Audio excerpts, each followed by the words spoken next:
How has your definition of what good DEI work looks like evolved over the years? Gosh, I think that in my current position, I can say that I can see DEI because it's built into the mission. Hmm. It's the first time really in my life that I've seen it play out, what's advertised when you apply for a job, and then when you get here, this is still the same thing. And then you see equity in motion. So it's the first time that I've ever seen all of it together, and it really works effectively. Hmm. Was there a specific moment where maybe something wasn't working at the way that it should, that you said, I have to step in here. I have a lot to say and I have a lot of moves that I could make in this space to make it run more effectively? I've been in spaces where I was at the table, but I wasn't allowed to speak or I didn't have much say. I've been in spaces where I had to explain situations because of the different cultural fits and people being offended by one thing when there was nothing to be offended over, people being labeled aggressive or doing too much when that really wasn't the case. To be in a space where it's real equity and you're allowed to speak, you're allowed to speak your truth. You don't have to code switch. It's refreshing. Was there a particular initiative that you have put in place or that you've seen a manager put in place that raises the level of psychological safety for employees? Because people do need to go into a space feeling like they could say what's on their mind and address any concerns, but a lot of the times they don't because they are going to be labeled as pushy or aggressive. So, what have you seen in your history or what have you put in place to kind of mitigate? When I came to say yes, Buffalo, I really wanted to make sure that we were retaining our staff and they weren't just leaving and we didn't know why. I feel like a lot of times people they do exit interviews, but that's too late to figure out like what happened or why someone's leaving. So I put in a 90-day succession. And in that time I sit down with someone and we talk about what's going on. How are you being supported? And I try to see like what they need help with. Are there any barriers you're facing? And I talk to them just like one on one within those first 90 days. And then I also schedule a second conversation at 6 months. And here at this organization, like people come and talk to you. They don't mind coming to tell you like what's going on, what's happening at their school, or what's happening at the office. There's a lot of conversation right now about whether DEI initiatives in hiring are truly creating opportunities or checking boxes. Can you speak directly to the candidate from an underrepresented background who wonders whether they were hired to fill a quota or if it's for their talent truly? What do you want them to know? Sure. I feel like I hire for talent. I don't check boxes off for quotas. I want people to know that I'm hiring them because they're qualified, because they're talented, because they have a skill that we need on our team. But I know that I can say that coming from the space that I work in, but it's not always the same in Hmm. other places because I've sat at tables where I put jobs up and the people knew who they wanted from the beginning, but we still put this job up and people still applied. We did interviews and they still hired that person that they wanted from day one. Hmm. I'm not doing any performative interviews now. Like if we're not hiring, I'm not doing interviews. But it took me a while to get to that place too. So I think a lot of times when candidates they're applying for jobs, they don't know what's going on behind the scenes. And sometimes people get so defeated because they didn't get the job. And there's so many reasons why someone cannot get a job. The last thing is because your talent, there's Hmm. so many other reasons why you didn't get the job. Can you walk us through where bias tends to hide in a typical hiring pipeline? Yes. Yeah, bias, it could be your name. It could be your first name, your last name. It could be your zip code. It could be culture fit. People say they're looking for rock stars. I hate that term. They're looking for rock stars. It could be you don't fit in with the people they already have. A lot of times everybody in the department looks absolutely the same. The cultural fit doesn't lie on the candidate. It lies on the organization that should be trying to mix it up a little bit to make it more diverse. There's a conversation happening right now between culture fit and culture add. What's your stance on that? It should always be a culture add. You should be trying to add to your culture. Just try to bring in different perspectives, different people, and add on to what you're already developing as a culture. Otherwise, you don't have culture. What are some tangible signals a candidate should look for that tell them a company's DEI commitment is real and not just marketing?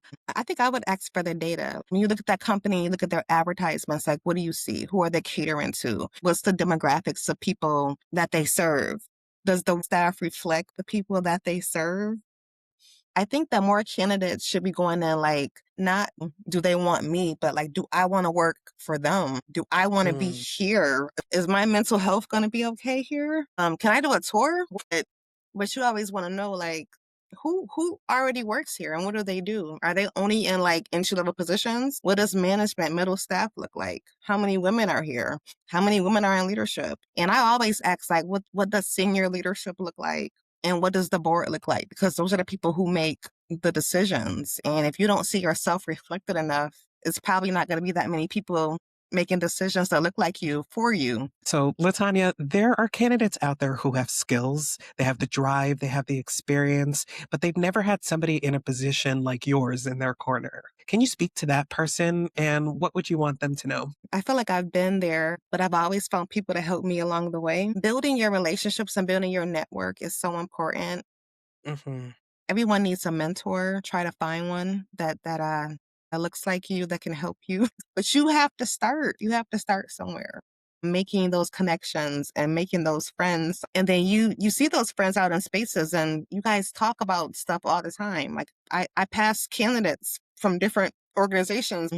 Good talent is hard to find, and I will Yeah. definitely pass talent along if I know someone else is hiring. So, what do you think is something that's actionable for someone to do maybe tomorrow that could advance their visibility? I think what's Okay. happening right now is a lot of people, when they see that they're not moving, they'll leave. They'll leave the company and get the title Hmm. changed somewhere else. And that's why a lot of companies are having retention issues because they're not investing in their current staff that's already there. They're letting them leave. And I think it costs more money to hire new staff, but Yeah.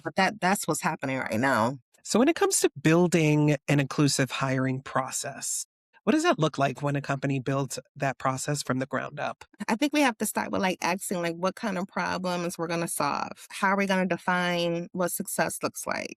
You know, what competencies are we actually requiring of a candidate? And then I think you really have to work on like the candidate's transition from, from a candidate to actual employee. Can you point to a specific practice, policy, or structural change that you have seen make a measurable difference? Let's talk a little bit about how I onboard people. Yeah, absolutely. So Please. okay, so I have this policy that, well, it's not even a policy, it's just something that I designed, and it's called Hmm. I on board with clarity, access, equity, care, and consistency. So I use these 5 pillars. So the clarity is like structure interviews, clear expectations, not like a no vibe based decision. Like I'm not hiring you for vibe. Access is inclusive job postings, community outreach, and like real opportunity. Equity is consistent scoring, diverse panels, bias awareness processes that we're teaching to all of our managers. Care is being respectful of the candidate's experience and having clear communications, and consistency with compliant structure and accountability. And so I've taken those 5 pillars and like that is how I bring every person on that I talk to. Job postings are often the very first signal a candidate receives about whether they belong at a company. Mhm. What are the top things hiring teams get wrong in how they write their positions and job descriptions? And what should they do instead? Okay, so I think that there should always be that and or, like education, associates or bachelor's, preference, and Spanish preferred, or experience 3 to 5 years, or degree. Making sure that they're given a lot of options because people really look at that and that determines like who applies. If it says that it needs a bachelor degree and someone doesn't have a bachelor's degree, they probably won't apply for it because they think they're automatically going to be counted out. But what Hmm. happens sometimes is you'll meet someone that's been doing the job for 10 years and they only have an associate's degree, and they will make an exception sometimes for that Hmm. person because of all the experience that they have. So I think it's all about like checking the boxes. I think that more people should still apply when they don't check all the boxes. Now, some things are going to be non-negotiable, but some things you make, if you have the experience and some of the education, they may make an exception for you, if you interview well. Absolutely. Okay. What does being seen mean to you? Gosh, I think I tell people that all the time, like I see you. And when I have to write a decline letter for someone who didn't get the job, I always tell them that I see you. I want you to know that I see you. I heard you. I heard your experience, and like you have everything that it takes. And a lot of times I'll say, this is not a no, it's a not right now, and that'll be my letter. And then I might go a step further to have a conversation with them to say, I'm going to tell you some things that you can work on, and this would help you. And if you want me to help you or somebody else to help you, that's fine. But if you work on these couple of things, this could probably help you a little bit further in your process. Or I could say, I see you. It's just that you don't have enough experience under your belt for this position. So this is not a no. It's just not a right now. And I love that I see you. I always tell people that I see you because you want to acknowledge the good. Telling them no is hard enough already. Like they're not going to get the job. And a lot of times people, that's all they get is a no. They get nothing else. And they never know like what happened. Even like sometimes when we hire internally, I'll tell them, we put this job up with the intention of hiring externally, but then something happened along the way and we decided to go internally. That was not our plan because I don't want people to ever think that I wasted their time because I wouldn't Right. do that to someone.